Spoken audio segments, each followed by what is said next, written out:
অন্যান্য সময় এখানে কত ট্যুরিস্ট থাকে, এখন কোনো ট্যুরিস্টই নেই। 3-4টে গাড়ি, বাকি লোকাল লোকজন কিছু আছে, আর সেনাবাহিনীর জওয়ানরা আছে, আর কেউ কোথাও নেই। কাজ নামিয়ে যতটা পেরেছি শরীরকে বাইরে বের করে দিয়েছি। পেহেলগাম থেকে আমরা মাত্র আর 5 কিলোমিটার দূরে, আর চারিদিকে এত বরফ আশেপাশে কোনো গাড়ি নেই। এই পিচের ওপর কিন্তু স্নোয়ের একটা আস্তরণ রয়েছে, গাড়ি যদি ব্রেক করে না, গাড়ি একা একা স্কিড করে চলে যাবে। মনে আছে এই পেট্রোল পাম্পের কথা? আমার থাম্বনেলে ছিল যে বরফে ডুবেছে পেট্রোল পাম্প। এই দেখুন, এই সেই পেহেলগামের পেট্রোল পাম্প। এই প্রথমবার আমি শ্রীনগরে এরকম লাইভ স্নোফল পেলাম। এর আগে হালকা হালকা পেয়েছি। যে নৈসর্গিক সৌন্দর্য, এই যে স্নোফল, আবার যে সেই 2023 সালের ফিরে আসা। এবং আমি যদি ভুল না করি 2023 সালের থেকেও কিন্তু এই বছর স্নোফল কাশ্মীরে অনেক বেশি হচ্ছে। 27শে জানুয়ারি 2026, এমন একটা সকাল যেটা এই বছর আর হয়তো ফিরে আসবে না। তারিখের কথা বলছি না, বলছি ঘুম থেকে উঠে জানলার পর্দাটা সরিয়ে দেওয়ার পর ওই যে সাদা সাদা বরফের গুঁড়োতে ধীরে ধীরে ঢেকে যাওয়া আশেপাশের পরিবেশের কথা। শ্রীনগর শহর জুড়ে ভোর রাত থেকে শুরু হয়েছে এই বছরের দ্বিতীয় তুষারপাত। এমনই একটা সকাল, না জানি কত অপেক্ষার ফল। আমাদের এবারের কাশ্মীর সিরিজে শুরুতে আমি কি বলেছিলাম যে আমাদের কাছে সময় রয়েছে 72 ঘন্টা। তার মধ্যে অলরেডি আমরা 48 ঘন্টা কাটিয়ে ফেলেছি। ভূস্বর্গের বিভিন্ন জায়গার সাথে পরিচিত হয়েছি, বরফে প্রচুর এনজয় করেছি। আজকে আবহাওয়ার যে পূর্বাভাস, সেখানে বলেছিল যে সকাল 7টার পর থেকে কিন্তু ভালো রকম স্নোফল শুরু হবে। আমাদের হোটেলের সামনে যে টেরিস, সেটা কিন্তু বরফের আস্তরণে সাদা হয়ে গিয়েছে। সমস্ত আশেপাশে বাড়ির চাল, দূরের পাহাড়, এখানে মোবাইলের টাওয়ার থেকে শুরু করে সব কিছু এইরকম তুষারপাতে সাদা হচ্ছে আস্তে আস্তে। এমনই একটা নৈসর্গিক দৃশ্য ঘরে বসে বসে উপভোগ করা আমার পক্ষে এক প্রকার অসম্ভব। তাই 1 কাপ চিনি ছাড়া লাল চা বানিয়ে নিয়ে আর রাতের অপরিবর্তিত পোশাক পরেই খোলা মাথায় বেরিয়ে এলাম বাইরে। অসুস্থ হয়ে যেতে পারি জেনেও মন কিন্তু মানল না।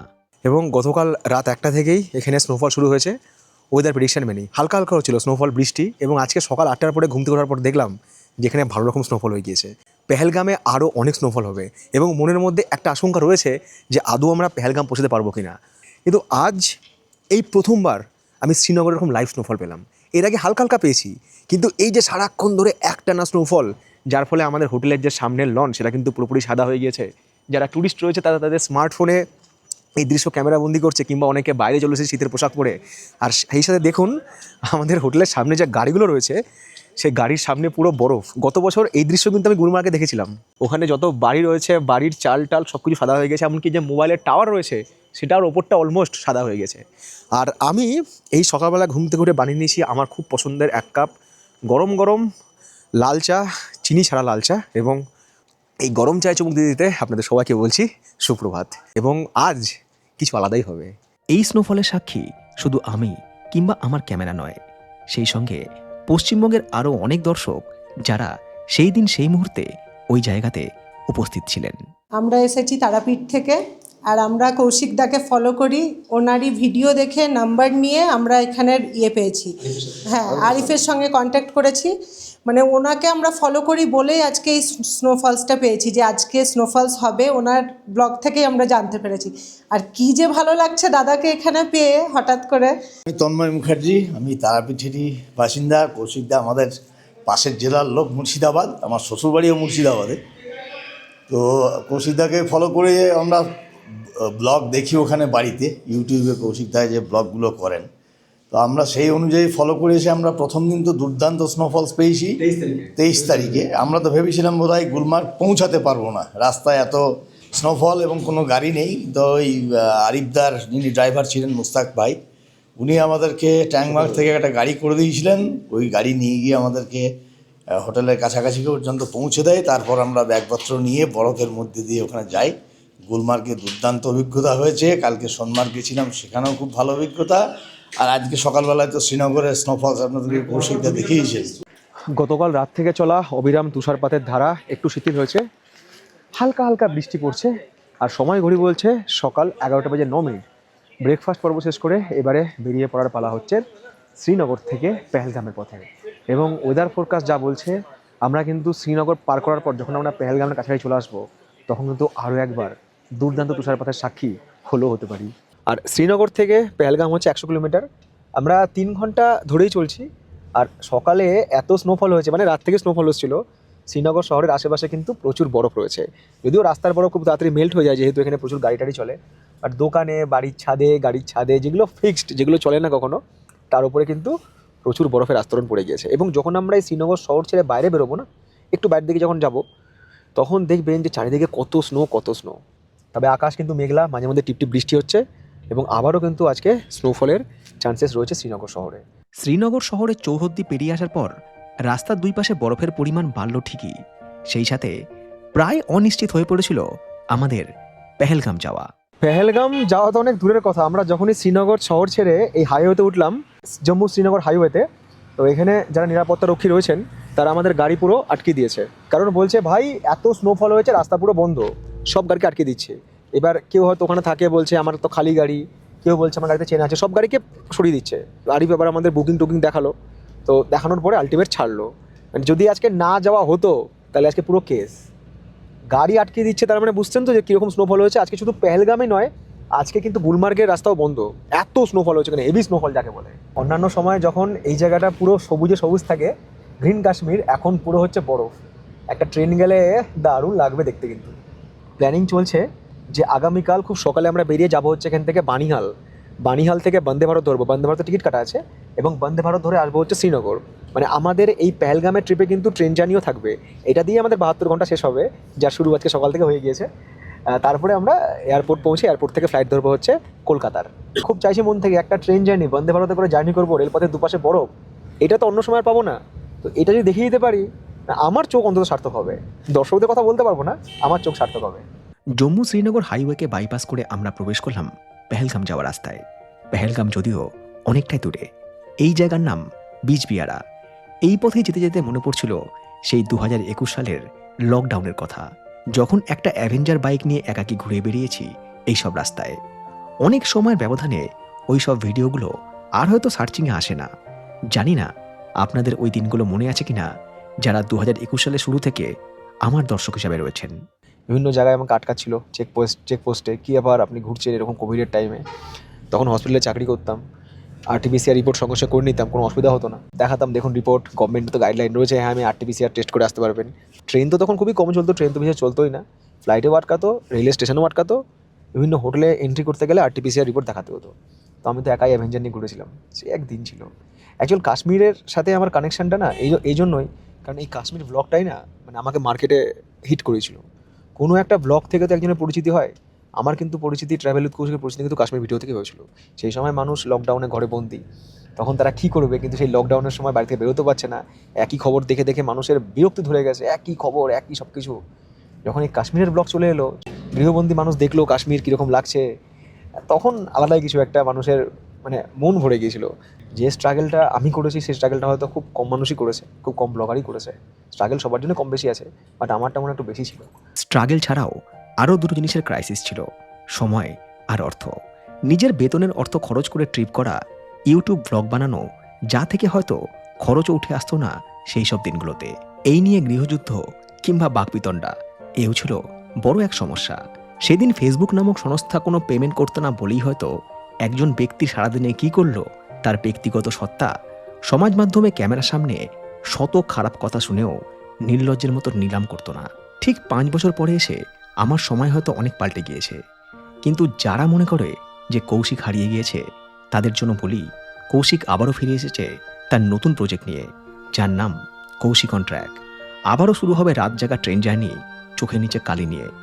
ব্যক্তিসত্তা নিলাম না করেও কন্টেন্ট কাকে বলে সেটা প্রমাণ করার সময় আবারও এসেছে। ট্র্যাভেল উইথ কৌশিক এবং কৌশিক অন ট্র্যাকে যুগলবন্দি এটাই প্রমাণ করবে যে পরিশ্রমী শেষ কথা। সময় আমাদেরকে কখনো কখনো ফিরিয়ে নিয়ে যায় আমাদের অতীতে, যেখান থেকে আমরা শুরু করেছিলাম।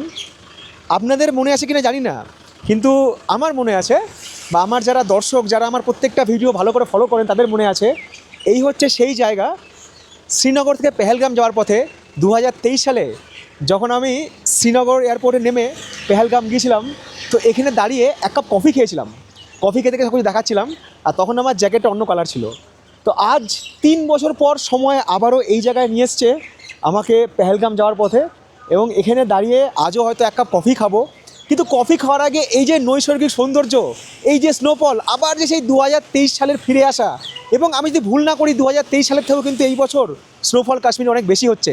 অনেকে আমাকে জিজ্ঞেস করেছেন যে আমরা ফেব্রুয়ারি মাসে কাশ্মীর যাব, মার্চ মাসে কাশ্মীর যাব, এপ্রিল মাসে কাশ্মীর যাব, আমরা কি বরফ পাবো? স্নোফল পাবেন কিনা জানি না, কিন্তু বরফ কিন্তু আপনারা ডেফিনেটলি পাবেন। এবার আপনাদেরকে নিয়ে যাই এই স্মৃতির পদ্মে, সেই জায়গাটায় যেখানে আমাদের পল প্রচুর বরফে গড়াগড়ি করছিল। আমার তো মনে আছে, পল এখন নেই, পল আজকে ওদের স্কুলের পিকনিকে গিয়েছে। ও থাকলে ওকে আমি ভিডিও কল করতাম, ভিডিও কল করে জায়গাটা দেখাতাম যে দেখ তোর কি মনে আছে, আমার কিন্তু মনে আছে। এই পার্কে সেই পল এই বরফের মধ্যে কি গড়াগড়ি, তখন বরফ আরও বেশি ছিল, এখন একটু বরফ এখানে মেল্ট হয়ে গিয়েছে। এই জায়গাতে দাঁড়ানোর উদ্দেশ্য ছিল শুধু স্নোফল দেখাই নয়, বরং কিছু খাওয়া দাওয়া করা। কিন্তু স্নোফল দেখার চক্করে আর অতীতের স্মৃতি রোমন্থন করতে করতে সেটাই ভুলতে বসেছি। এখান থেকে নিলাম হচ্ছে উইদাউট সুগার একটা কফি, ব্ল্যাক কফি নেই তার জন্য দুধ কফি খেতে হবে। আর সেই সময় নিলাম হচ্ছে এরকম পেঁয়াজের পকোড়া, এটা ফুল প্লেট হচ্ছে 80 টাকা। যা বাবা, কারেন্ট চলে গেল। এর মধ্যে আলু রয়েছে, তারপরে ওই লঙ্কা রয়েছে, লঙ্কা ঝাল নেই। কফি আর পকোড়া বেশ ভালো লাগছে। বাইরে তো প্রচুর স্নোফল হচ্ছে, বৃষ্টির দিনে মুড়ি আর তেলে ভাজা, আর স্নোফলের দিনে হচ্ছে কফি আর পেঁয়াজি। উইন্টার কাশ্মীর কীরকম লাগছে? ও এক্সেলেন্ট। আমরা লাস্ট দুবার এসেছি, কিন্তু কোনোদিন উইন্টার সিজনে আসেনি। This is first time. Winter কাশ্মীরের যে আলাদা ভাইব আছে, আমি একটু আগে আপনাদেরকে বলছিলাম, তো সেই ফিলিংসটা কিন্তু সবার এসছে। এবং যারা পেহেলগাম থেকে আজকে শ্রীনগর যাচ্ছে, বা আমারই মতো শ্রীনগর থেকে পেহেলগাম যাচ্ছে, তাদের কিন্তু সবার অভিজ্ঞতা অসম, তাই তো? মানে পেহেলগামে যতটা স্নো দেখে এসেছি, মানে সাইডে মানে মনে হচ্ছে আমাদের সুইজারল্যান্ডে মানে একটা life time experience. Lifetime experience. মানে কাশ্মীর এসেছি ব্লগ করছে এখানে, but snow the first time, মানে অবিশ্বাস্য। এরপরে যেখানে যাচ্ছি, মানে আমাদের আগামী যে গন্তব্য পেহেলগাম, সেখানে গিয়ে আশা করি আরও অনেক স্নোফল পাবো এবং আরও অনেক দুর্দান্ত অভিজ্ঞতা সাক্ষী হব, এবং আপনাদেরকে সেই অভিজ্ঞতা দেওয়ার চেষ্টা করব। আপাতত চলুন যাওয়া যাক পেহেলগাম, পেহেলগাম কলিং। আবারও রওনা দিয়েছি পেহেলগামের উদ্দেশ্যে। আর এদিকে আসার পর তো স্নোফল সেই লেভেলে হচ্ছে। আশেপাশে যত চা বাগান, আশেপাশে যত কমলালেবুর বাগানগুলো রয়েছে না, সব একদম ন্যাড়া হয়ে গিয়েছে, আর সেখানে সব বরফ জমা হয়েছে, অদ্ভুত সুন্দর। এদিকে এত বাড়িঘরও নেই। আর একটু আগে যাই, তাহলে আপনাদেরকে আরও আমি ক্লিয়ার ভিউ দেখাতে পারবো। আমরা যত পেহেলগামের আগে আগে যাচ্ছি, তত কিন্তু রাস্তার দুপাশে বাড়ছে বরফের পরিমাণ, সেই সঙ্গে ঠান্ডাও বাড়ছে।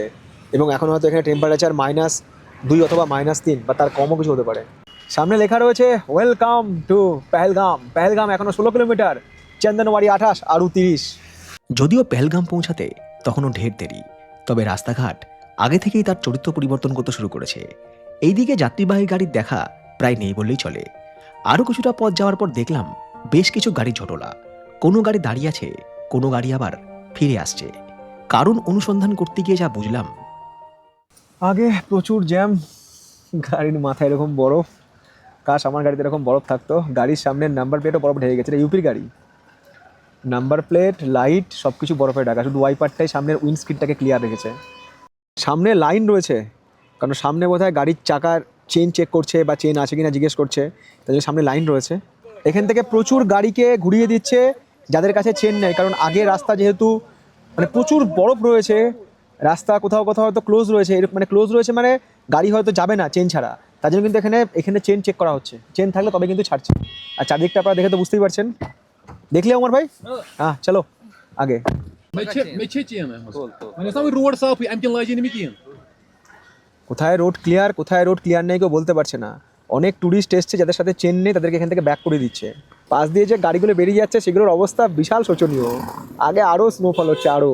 চারিদিকে সৌন্দর্য তো অসাধারণ। আমার টুপিটা আমি এই মুহূর্তে খুঁজে পাচ্ছি না, কোথায় আছে দেখতে হবে। আমি নেমে বললাম, আরিফ ভাই বললো নামলে এখানেই নামো, কারণ আমাদের আরিফ ভাই, উমর ভাই গাতে চেন পড়াচ্ছে। আপনারা তো ভাবছেন যে রাস্তা তো ক্লিয়ার, কেন চেন পড়াতে হবে? রাস্তায় মুহূর্তে মুহূর্তে বরফ জমছে, এত এখানে স্নোফল হচ্ছে। আর এই যে পিচ রয়েছে না, এই পিচের ওপর কিন্তু স্নোয়ের একটা আস্তরণ রয়েছে। গাড়ি যদি ব্রেক করে না, গাড়ি একা একা স্কিড করে চলে যাবে। শুধু গাড়ি কেন, যে আমি হাঁটছি, আমার জুতোর নিচে এইরকম গ্রিপ, মানে এটা কিন্তু স্নোতে পড়ারই জুতো, সেটা পর্যন্ত স্কিড করছে। এটা হচ্ছে অ্যাডিডাসের ট্রেক্স, কৈলাস মানসরোবর। তখন আমি এই জুতোটা কিনেছিলাম ট্রেক করার জন্য, যথেষ্ট ভালো। এবং এই যে বরফে দেখুন, এই যে পা ডোবাচ্ছি, জুতো ভিজলেও কিন্তু আমার ভেতরে মোজা ভিজছে না, জল ভেতরে প্রবেশ করবে না। এই যে সময়টা গাড়ি এখানে ছিল না, দেখুন কি অবস্থা, পুরো ঢাকা পড়ে গিয়েছে। ক্যামেরার লেন্সও বরফ জমে গিয়েছে। এই দেখুন একটা অটো যাচ্ছে মাল নিয়ে। যারা পেহেলগাম আসেন, আগে তো সবাই পেহেলগামের উপরের দিকে থাকতো, অনেক সময় রাস্তা আটকে যেত, উপরে গাড়ি যেত না, আলাদা গাড়ি নিতে হতো। এখন কিন্তু অধিকাংশ টুরিস্ট পেহেলগামের আগে থাকে, পেহেলগাম থেকে মোটামুটি 10 কিলোমিটার আগে। এই হচ্ছে লিডার নদী। লিডার নদীর এই পাশটায় কিন্তু প্রচুর দারুণ দারুণ সব রিসর্ট রয়েছে, এগুলো কিন্তু কস্টলি। তো আমি এরকম জায়গাতেই থাকবো, দেখাবো আপনাদেরকে কোন জায়গায় রয়েছি। আগে একটু সামনে থেকে ঘুরে আসি, আর একটু রোড এক্সপিরিয়েন্স নিয়ে আসি। জানি না আমার কথা শোনা যাচ্ছে কিনা, মাইক্রোফোন কাজ করছে কিনা, কারণ মাইক্রোফোনের ওপর তো পুরো বরফ জমে গিয়েছে। চেন লাগানোটা কতটা ইম্পর্টেন্ট দেখুন গাড়িতে, কি অবস্থা হয়েছে। গাড়ি অটোমেটিক স্কিড করে চলে আসছে। गाड़ी যদি ब्रेक मारे गाड़ी ऑटोमेटिक स्किड করে বেরিয়ে যাবে। हाँ स्पीड से चल रहा था, थोड़ा हम आगे जाते ना तो एक्सीडेंट हो जाता। स्लोप में है। যত আগে যাচ্ছি তত বরফ বাড়ছে। আগে তাও দু একটা গাড়ি টাড়ি দেখা পাচ্ছিলাম, এখন আর তাও নেই। আশেপাশের গাছগুলো দেখুন সব সাদা হয়ে গেছে, দু একটা দোকানপাট খোলা রয়েছে।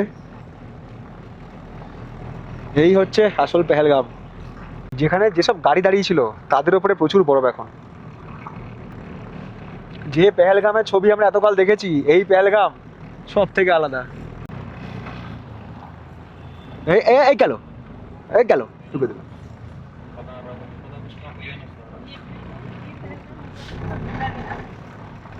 যারা চেন পড়াবে না, সে যত ভালো গাড়ি হোক, গাড়ি স্কিড করে যাবে। এই যে সামনে গাড়িটা যাচ্ছে না, এইটা রাস্তা ক্লিয়ার করার জন্য যাচ্ছে। এইদিকে অবস্থা খুবই খারাপ, গাড়ি প্রায় নেই বললেই চলে আমরা ছাড়া। প্রচুর বরফের উচ্চতা বেড়ে গেছে এখানে, মোটামুটি রাস্তার দুপাশে 3.5 থেকে 4 ফিট করে বরফ। আশেপাশে শুধু বাড়ি ঘরগুলো দেখুন, সব বরফে ঢাকা। মানুষজন মনে হয় ভয় এখান থেকে বেরোবে না। বেলা একটু বাড়তেই শুরু হলো হেভি স্নোফল। খবর এলো গুলমার্গ এবং সোনমার্গ যাওয়ার রাস্তা আজকের মতো বন্ধ হয়ে গিয়েছে ট্যুরিস্টদের জন্য। পেহেলগাম অবধি পৌঁছাতে পারবো কিনা এটাই ছিল সবথেকে বড় সংশয়। আরও একটা টেনশন ছিল, যদি কোনো কারণে আমাদের গাড়ির ব্রেকডাউন হয়ে যায় তাহলে রেস্কিউ কীভাবে হবো, কারণ ঘন্টাখানেক এক জায়গায় দাঁড়িয়ে থাকলে আমাদের গাড়ি হতে চলে যাবে 1 থেকে 1.5 ফুট বরফের নিচে। কাশ্মীরে প্রত্যেক বছরই এসেছি, হলফ করে বলতে পারি কাশ্মীরের এই রূপ আগে কোনোদিন দেখেছি বলো তো এই মুহূর্তে মনে পড়ছে না। যত আগে যাচ্ছি তত যেন প্রকৃতির সৌন্দর্য থেকে পাগল হয়ে যাচ্ছি। এত বরফ ভাই 2023-ও পাইনি। কি ঠান্ডা, তবুও আসতে হবে প্রত্যেক বছর। এই বরফ কুচি মুখে এসে লাগছে, পুরো চিরবির করে চলছে। কাজ নামিয়ে যতটা পেরেছি শরীরকে বাইরে বের করে দিয়েছি। পেহেলগাম থেকে আমরা মাত্র আর 5 কিলোমিটার দূরে, আর চারিদিকে এত বরফ, আশেপাশে কোনো গাড়ি নেই, শুধু সামনে একটা গাড়ি যাচ্ছে রাস্তা পরিষ্কার করার জন্য। -8 টেম্পারেচার, সব জায়গা একবার কাশ্মীর, উইন্টার কাশ্মীর ভাই বারবার। সামনে লেখা আছে ওয়েলকাম টু পেহেলগাম, শ্রী অমরনাথ যাত্রা 2025। এই হচ্ছে পেহেলগামের বোর্ড, এখান থেকে পেহেলগামের এন্ট্রি হয়, মানে এটা টোল গেট।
গাড়ি থেকে নেমে যেখানে পা রাখলাম, মানে যেখানে পা রাখলাম সেখানেই বরফ, বা যেখানে পা রাখছি সেখানেই বরফ।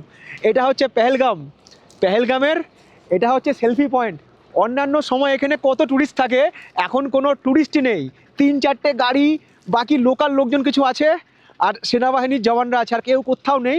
আমরা পৌঁছে গেছি পেহেলগামের সামনে রয়েছে পেহেলগামের যে ট্যাক্সি স্ট্যান্ড, সেটা একবার এই সেলফি পয়েন্টে যাবো। এখানে কিছু সেলফি তো ডেফিনেটলি তুলবো। ওয়েলকাম ওয়েলকাম, তাড়াতাড়ি আসুন পেহেলগাম সেলফি পয়েন্ট। এখানে কেউ নেই আমি ছাড়া। একটা গ্লাভস, মানে এক্সাইটমেন্ট এত বেশি, একটা গ্লাভস রেখে এসেছি গাড়িতে, একটা গ্লাভস রয়ে গিয়েছে হাতে। জানি না কতটা কি ক্লিয়ার ছবি আসছে, বুঝতে পারছি না আমি। টুপি অবশেষে পেয়েছি। কি লাগছে বলুন তো, এদিক থেকে তুষার, মানে আপনারা যারা এর আগে পেহেলগামকে দেখেছেন, মনে হচ্ছে না পেহেলগাম, মনে হচ্ছে আমরা বাইরের কোনো দেশে রয়েছি, সাইবেরিয়াতে রয়েছি। আর এই পাশ দিয়ে বয়ে যাচ্ছে হচ্ছে লিডার নদী। আর আপনারা হয়তো জানেন যে পেহেলগাম হচ্ছে সেই জায়গা যেখান থেকে কিন্তু অমরনাথ যাত্রা শুরু হয়, মানে শুরু হয় চন্দনবাড়ি থেকে, কিন্তু বেস ক্যাম্প রয়েছে হচ্ছে পেহেলগামে। কোনো ট্যুরিস্ট নেই। সেই লকডাউনের কথা মনে পড়ছে, যখন সে একা একা ঘুরছিলাম বাইক নিয়ে, আজও যেন সেই পরিস্থিতি। বাট ক্যামেরা ধরেছে আরিফ ভাই, আরিফ ভাইকে থ্যাংক ইউ, বেচারা আমার জন্য প্রচুর কষ্ট করছে। জানি না আর কতদূর যেতে পারবো। আরু ভ্যালি, বেতাব ভ্যালি, চন্দনবাড়ি, হাজমোনায় পুরো বন্ধ রয়েছে, পুরো পেহেলগামই চুপচাপ। সেই সাথে বেলা 2টো বাজতে চললো, খিদেও পেয়েছে, কিছু খাওয়া দাওয়া করতে হবে। তবে আজ 27 জানুয়ারি 2026 সাক্ষী থাকলো এই জায়গার, যেখানে একজন ট্যুরিস্ট এসে ব্লগ বানিয়েছিল, সেই কৌশিক, যাকে 2021 সাল থেকে কাশ্মীর চেনে, মানে ব্লগার হিসেবে চেনে। আজকে সারা দিন স্নোফল হবে, রাতেও যদি স্নোফল হয় আরও দুর্দান্ত লাগবে। দেখি আমরা আগে একটু যাব, আগে গিয়ে কিছু খাওয়া দাওয়া করব, আরও যদি কিছু এরকম প্রাকৃতিক সৌন্দর্য আমরা দেখাতে পারি ডেফিনেটলি দেখাবো। আর যার জন্য এত কিছু, তাকে থ্যাঙ্কস না দিলেই নয়, সেটা হচ্ছে আরিফ। আরিফের সাথে আমি প্রত্যেকবার কাশ্মীর আসি, বাট আরিফ কিন্তু আমাকে ঠিক টাইমেই ডাকে যে কৌশিক ভাই ইস টাইম আ যাও, বহুত বরফ হোগা, বহুত স্নোফল মিলেগা। Thanks to Arif. আরিফ না থাকলে সত্যি কথা বলতে এত বড় হতে পেতাম না। আর আপনারা আমার সাথে গ্রুপ ট্যুর করুন চাই না করুন সেটা বড় কথা নয়, কিন্তু আরিফের নাম্বার আমি ভিডিও ডেসক্রিপশন বক্সে দিয়ে রাখলাম। আপনারা যে আগামী দিনে কাশ্মীর বেড়াতে আসছেন, সেটা উইন্টার কাশ্মীর হোক, সেটা পুজোর সময় কাশ্মীর হোক, সেটা গ্রিন কাশ্মীর হোক, কিংবা সেটা সামার কাশ্মীর হোক, বা অ্যাপেলের সময় কাশ্মীর হোক, আরিফের নাম্বার দেওয়া থাকলো, যোগাযোগ করে নেবেন। কথা দিলাম আপনাদের ট্রিপ দুর্দান্ত হবে, দুর্দান্ত।